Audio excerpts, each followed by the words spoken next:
je suis Valérie, naturopathe et nutrithérapeute experte en alimentation anti-inflammatoire. Bienvenue sur ma chaîne, merci de me rejoindre pour une vidéo inédite sur comment prévenir la chute de cheveux et donc du coup par ricochet comment favoriser la croissance des cheveux. C'est un sujet majeur pour tout le monde parce qu'on peut à n'importe quel moment de la vie, que ce soit après un accouchement, à la ménopause ou quand on est atteint de maladies chroniques, avoir des chutes de cheveux. Et c'est vrai que je vais vous donner plusieurs astuces naturelles, holistiques qui vont grandement vous aider à regagner en tout cas du follicule pileux, et puis aussi ça permet de rebooster sa confiance parce que la chute de cheveux c'est quand même dur au niveau estime de soi, parce que c'est sur le visage, on peut pas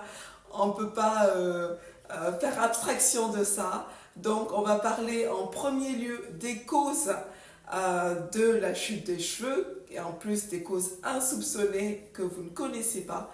Deux, du rôle de la DHT dans la chute de cheveux et dans la calvitie. Et en dernier lieu, mes petites astuces holistiques. Restez jusqu'à la fin parce qu'il y en a pas mal. Et je vais vous en parler pour chacune. À tout bientôt.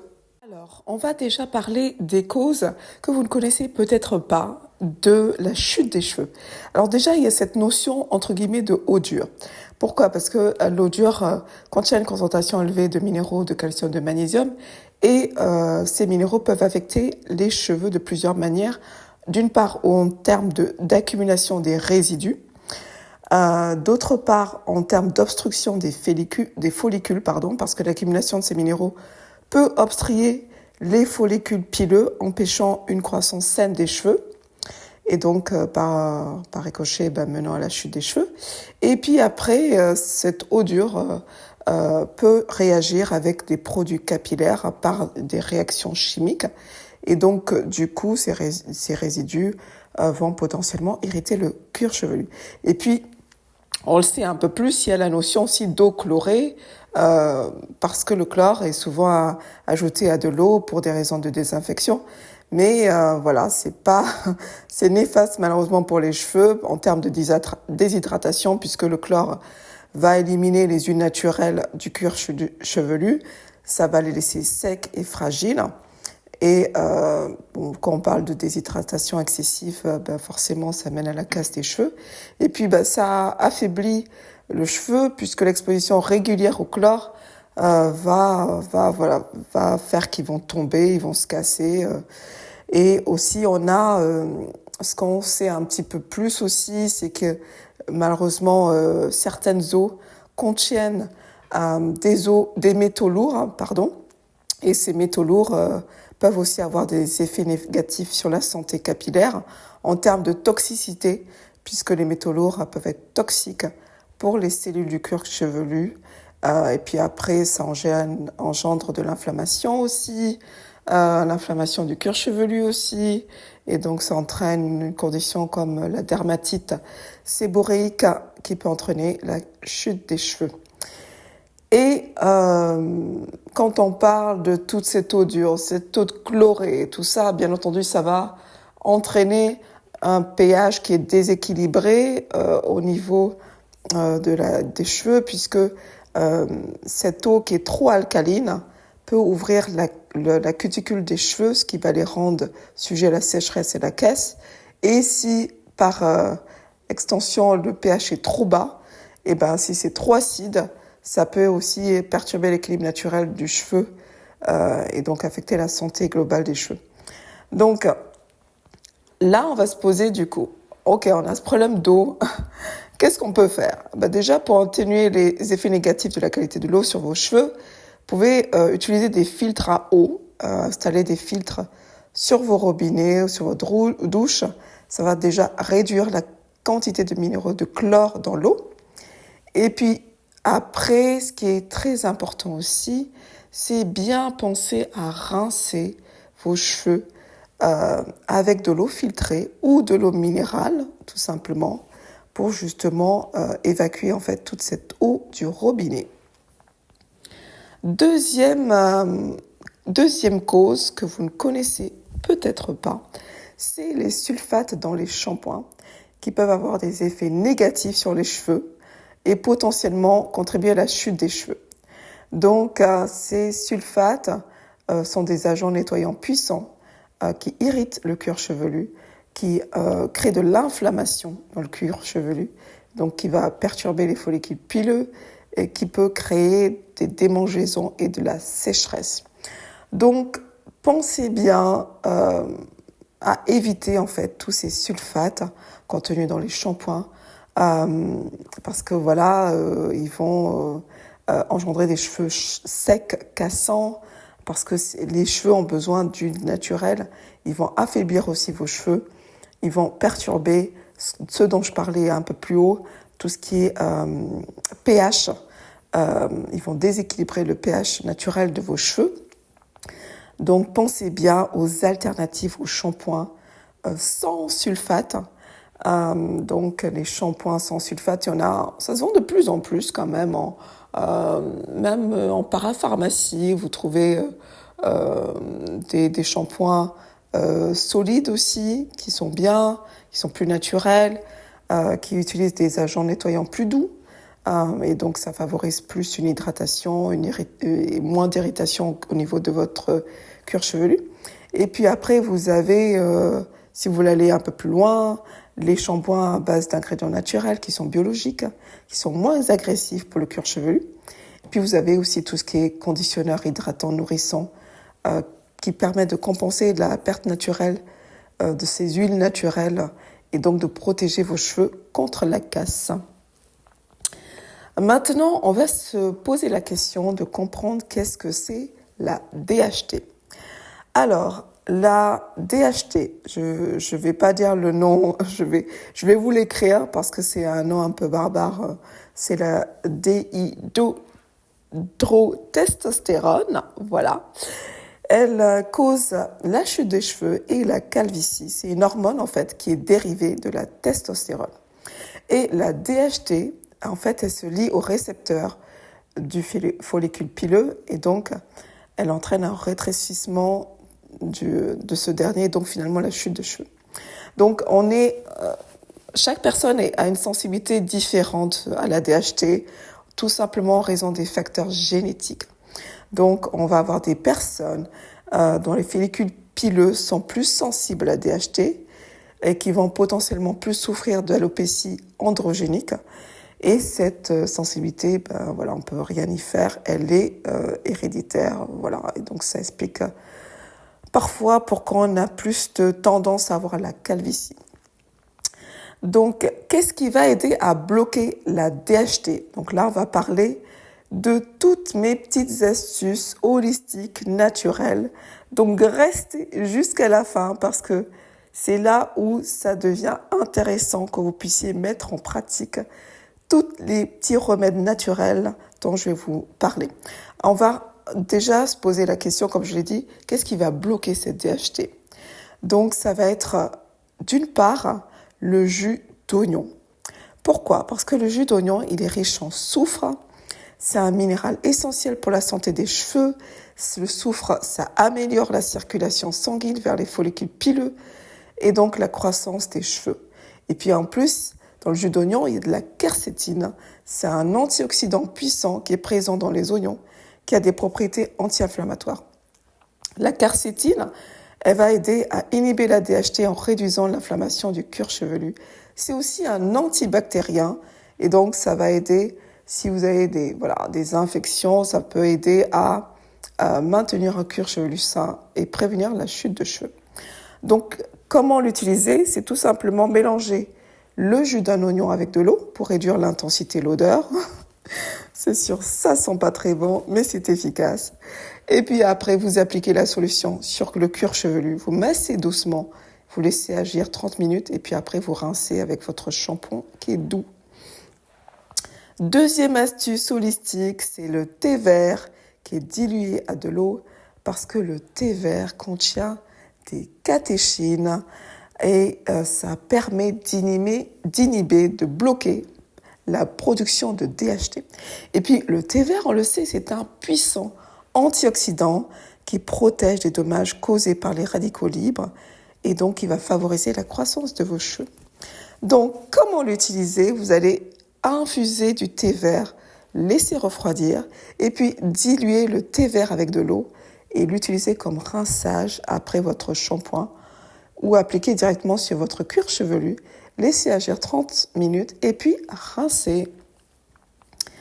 Troisième astuce holistique, ça va être l'huile de romarin. Pourquoi? Parce que en fait, dans le romarin, on a de l'acide carnosique. C'est un acide qui stimule la guérison des tissus, qui améliore la circulation sanguine et favorise la croissance des cheveux. Et puis, bien entendu, l'huile de romarin bloque cette fameuse DHT dont on ne veut pas, puisque en plus, il y a des études scientifiques qui ont montré que l'huile de romarin inhibe l'activité de la DHT et donc réduit la chute de cheveux.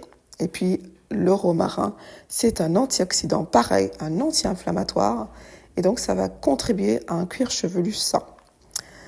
Alors, en application, que faire? On va laisser infuser le romarin dans de l'huile quelques jours pour faire comme une macération. Et puis après, on va mélanger ce mélange sur le cuir chevelu. On va laisser agir 30 minutes et puis après, laver avec un shampoing doux. Quatrième et dernière astuce, ça va être le vinaigre de cidre de pomme. Vous allez, pareil, le diluer dans de l'eau. C'est une astuce populaire aussi pour justement équilibrer le pH du cuir chevelu.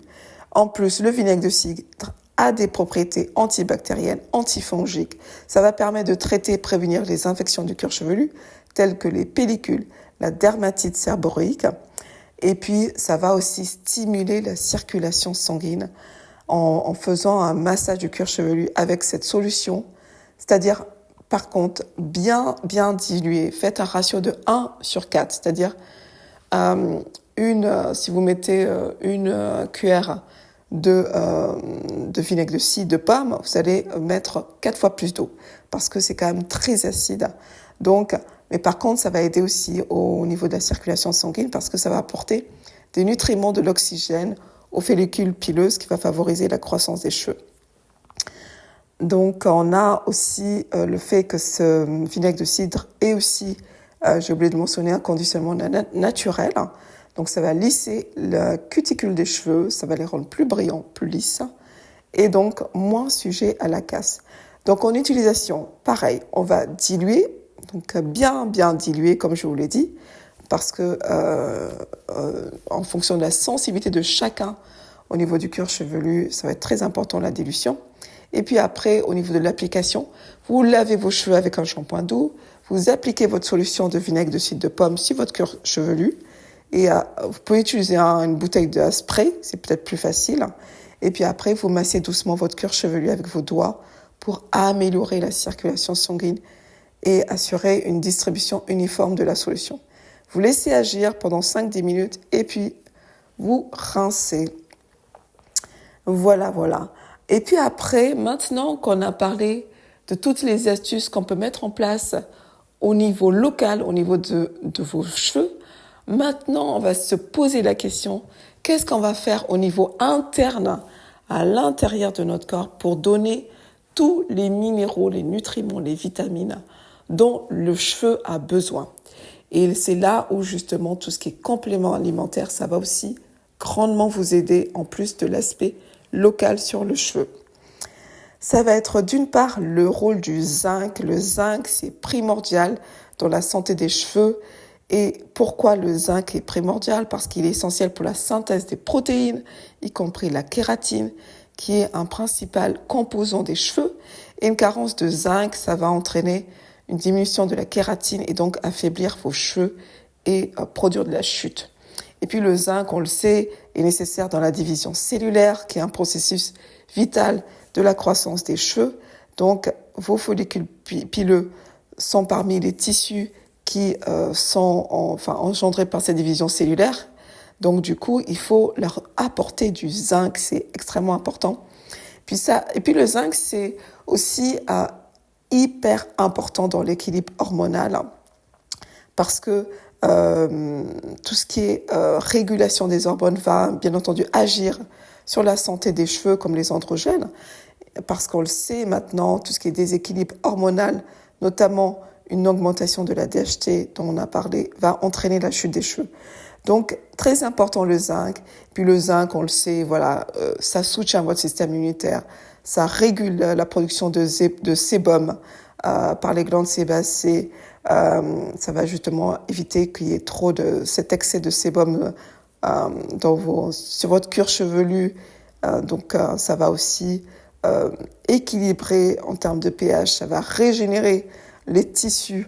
Enfin bon, bref, le zinc, vous allez le trouver dans les viandes rouges, dans les fruits de mer, en particulier les huîtres, les légumineuses, les noix, les produits laitiers, les céréales complètes et les œufs.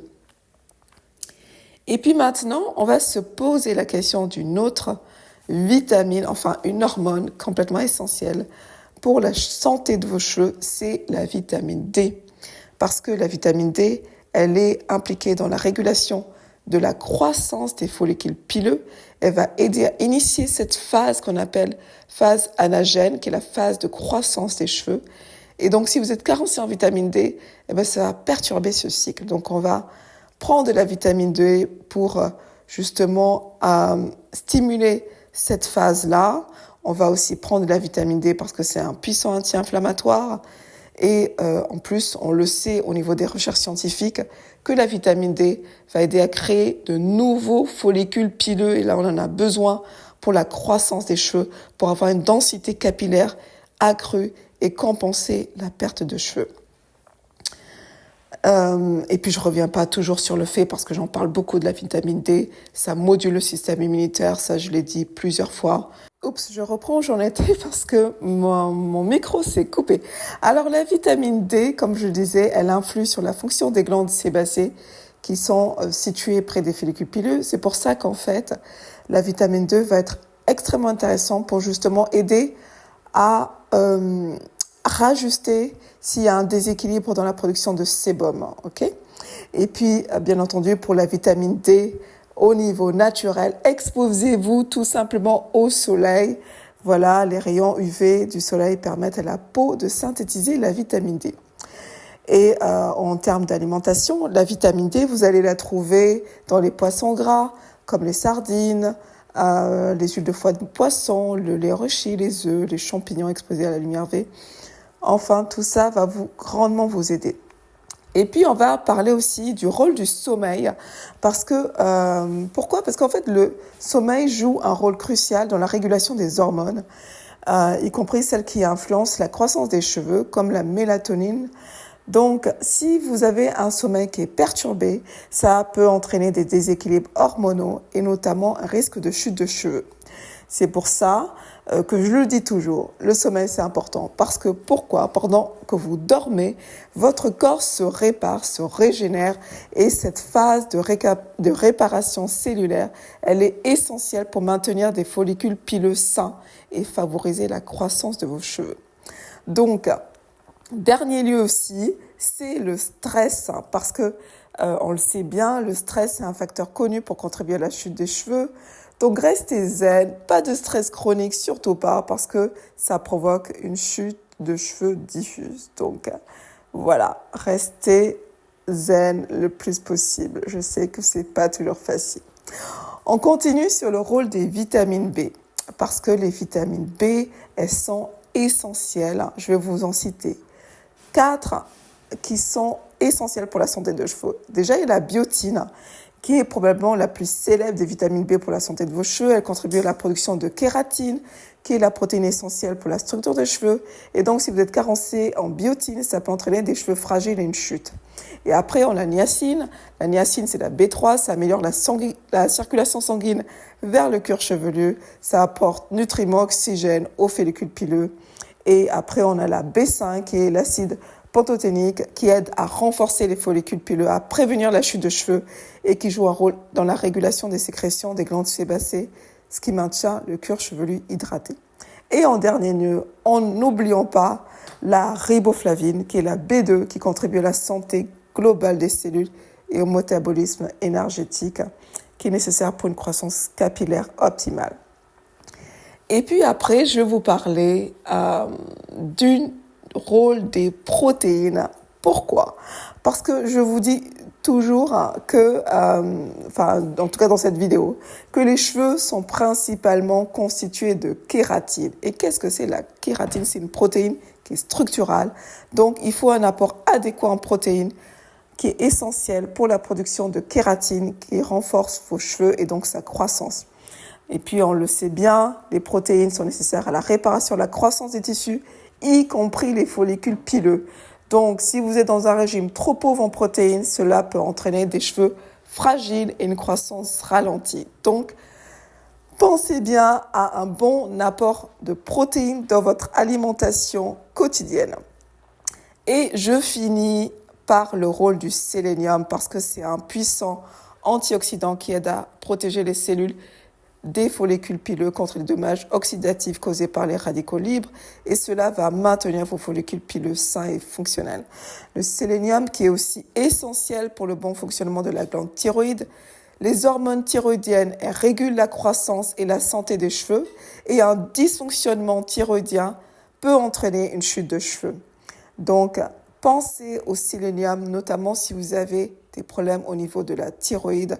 Ça va vous aider dans la régulation du cycle de croissance, en tout cas, de vos follicules pileux. Voilà, nous arrivons au terme de cette vidéo. Vous avez appris beaucoup de choses, je sais. La vidéo a peut-être été un peu longue. Donc, merci pour ceux qui sont restés jusqu'à la fin, comme promis. En tout cas, n'oubliez pas de commenter, de laisser vos commentaires pour me dire laquelle de ces astuces vous avez pratiqué et qui a marché parce qu'elles sont toutes prouvées scientifiquement. Ça fonctionne. Laissez-vous du temps aussi. Soyez bienveillants envers vous. Et puis, en deuxième lieu, n'oubliez pas de liker, de partager, de souscrire si ce n'est pas déjà fait pour plus de contenu holistique parce que ça vous fait du bien. En tout cas, c'est mon but et ma mission. Et je vous dis en tout cas à très bientôt pour un autre sujet et prenez soin de vous dans l'intervalle.